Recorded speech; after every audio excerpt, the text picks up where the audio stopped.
ଆଜିର ଏହି ଆଲୋଚନାରେ ଆମେ ସିଧାସଳଖ ପଶ୍ଚିମ ଭାରତର ଏକ ପ୍ରମୁଖ ପାୱାର ହାଉସ୍ ଅର୍ଥାତ୍ ମହାରାଷ୍ଟ୍ର ବିଷୟରେ କଥା ହେବା। ଆସନ୍ତୁ ଜାଣିବା ଏହି ବିଶେଷ ରାଜ୍ୟ ବିଷୟରେ।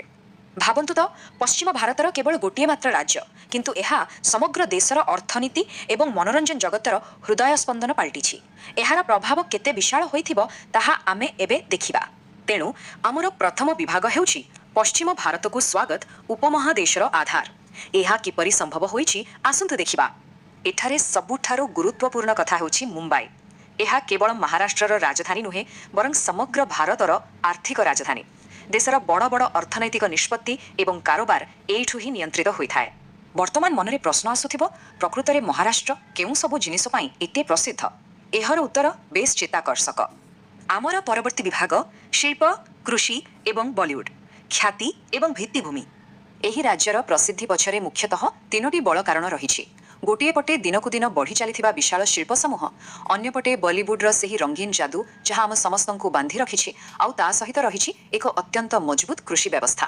ଏହି ଆଧୁନିକତା ଏବଂ ପରମ୍ପରାର ମିଳନ ସତରେ ଅଦ୍ଭୁତ।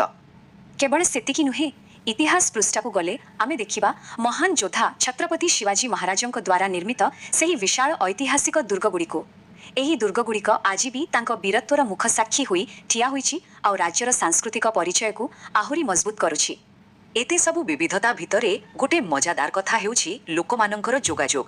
ଏତେ ବଡ଼ ରାଜ୍ୟରେ ପ୍ରକୃତରେ ଲୋକେ କେଉଁ ଭାଷାରେ ବେଶୀ କଥାବାର୍ତ୍ତା କରନ୍ତି? ଆସନ୍ତୁ ନଜର ପକାଇବା ଆମର ପରବର୍ତ୍ତୀ ବିଭାଗ ଉପରେ, ଭାଷା ଏବଂ ସାଂସ୍କୃତିକ ଐତିହ୍ୟ ରାଜ୍ୟର ସ୍ୱର। ଯଦି ଆମେ ଦେଖିବା, ମରାଠୀ ହେଉଛି ଏଠାକାର ସରକାରୀ ଭାଷା, ଯାହା ମୂଳ ସଂସ୍କୃତି ସହ ଲୋକଙ୍କୁ ଯୋଡ଼ି ରଖିଛି। କିନ୍ତୁ ଆଶ୍ଚର୍ଯ୍ୟର କଥା ହେଉଛି ଏଠାରେ ହିନ୍ଦୀ ଏବଂ ଇଂରାଜୀର ବ୍ୟବହାର ମଧ୍ୟ ଖୁବ୍ ଅଧିକ। ଏହା ପ୍ରମାଣ କରେ ଯେ ମହାରାଷ୍ଟ୍ର କେତେ କସ୍ମୋପଲିଟାନ୍ ଅର୍ଥାତ୍ ବାହ୍ୟ ଜଗତକୁ ଆପଣାଇ ନେବାର କ୍ଷମତା ରଖିଛି। ଇତିହାସ ଓ ସଂସ୍କୃତି କଥା ତ ଗଲା, ଏବେ ଆସନ୍ତୁ ବୁଲିଯିବା ସମଗ୍ର ବିଶ୍ୱରୁ ଲୋକମାନେ ଏଠାକୁ କେଉଁ ସବୁ ପ୍ରସିଦ୍ଧ ପର୍ଯ୍ୟଟନ ସ୍ଥଳୀ ଦେଖିବାକୁ ଆସନ୍ତି। ପରବର୍ତ୍ତୀ ବିଭାଗ ପ୍ରସିଦ୍ଧ ପର୍ଯ୍ୟଟନ ସ୍ଥଳୀ, ଲ୍ୟାଣ୍ଡମାର୍କ ଏବଂ କିମ୍ବଦନ୍ତୀ।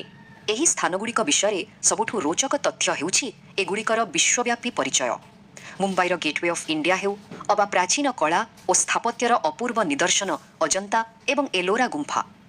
ଏଗୁଡ଼ିକ କେବଳ ପଥରର ମୂର୍ତ୍ତି ନୁହେଁ, ବରଂ ହଜାର ହଜାର ବର୍ଷର କାହାଣୀ କହୁଥିବା ଜୀବନ୍ତ ଇତିହାସ। ଏସବୁ ଦେଖିବା ପରେ ଆମକୁ ଗୋଟିଏ କଥା ଭାବିବାକୁ ପଡ଼ିବ, ସାମଗ୍ରିକ ଭାବେ ମହାରାଷ୍ଟ୍ର ପ୍ରକୃତରେ ଆମ ଦେଶ ପାଇଁ ଏତେ ଗୁରୁତ୍ୱପୂର୍ଣ୍ଣ କାହିଁକି? ଏହିଠାରେ ଆସୁଛି ଆମର ଶେଷ ବିଭାଗ, ଏକ ଅର୍ଥନୈତିକ ପାୱାର ହାଉସ୍, ଭାରତର ଅର୍ଥନୀତିକୁ ଚଳାଇବା। ସରଳ ଭାବରେ କହିଲେ, ମହାରାଷ୍ଟ୍ର ହେଉଛି ଭାରତର ସର୍ବାଧିକ ବିକଶିତ ରାଜ୍ୟଗୁଡ଼ିକ ମଧ୍ୟରୁ ଅନ୍ୟତମ। ଜାତୀୟ ସ୍ତରରେ ଏହା ଗୋଟିଏ ଶକ୍ତିଶାଳୀ ଅର୍ଥନୀତିକ ନେତା ଭାବରେ ଛିଡ଼ା ହୋଇଛି। ଆମେ ପୂର୍ବରୁ ଯାହା ସବୁ ଆଲୋଚନା କଲେ, ଉନ୍ନତ ଶିଳ୍ପ, କୃଷି, ବଲିଉଡ୍ ଆଉ ତା ସହିତ ପର୍ଯ୍ୟଟନ, ଏସବୁ ମିଶି ଦେଶର ମୋଟ ଅର୍ଥନୀତିରେ ଏକ ବିରାଟ ଅବଦାନ ରଖିଥାଏ। ଏସବୁ ଯେମିତି ଏକାଠି ହୋଇ ଗୋଟିଏ ବିଶାଳ ଅର୍ଥନୀତିକ ଇଞ୍ଜିନରେ ପରିଣତ ହୋଇଛି। ମୂଳ ତଥ୍ୟର ଏକ ସୁନ୍ଦର ଉଦ୍ଧୃତି ମୋର ମନେ ପଡ଼ୁଛି, ଯାହା ଆଜିର ସମ୍ପୂର୍ଣ୍ଣ ଆଲୋଚନାକୁ ଗୋଟିଏ ଧାଡ଼ିରେ ବୁଝାଇ ଦେଉଛି।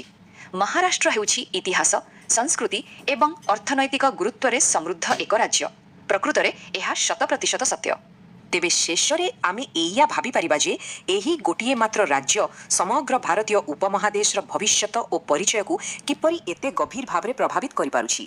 ଶିଳ୍ପଠାରୁ କୃଷି ଓ ଇତିହାସ ପର୍ଯ୍ୟନ୍ତ ଏହାର ଛାପ କେବଳ ରାଜ୍ୟ ଭିତରେ ସୀମିତ ନୁହେଁ, ସାରା ଦେଶରେ ବ୍ୟାପ୍ତ। ଆଶା କରୁଛି ଆଜିର ଏହି ବିଶ୍ଳେଷଣ ଆପଣମାନଙ୍କୁ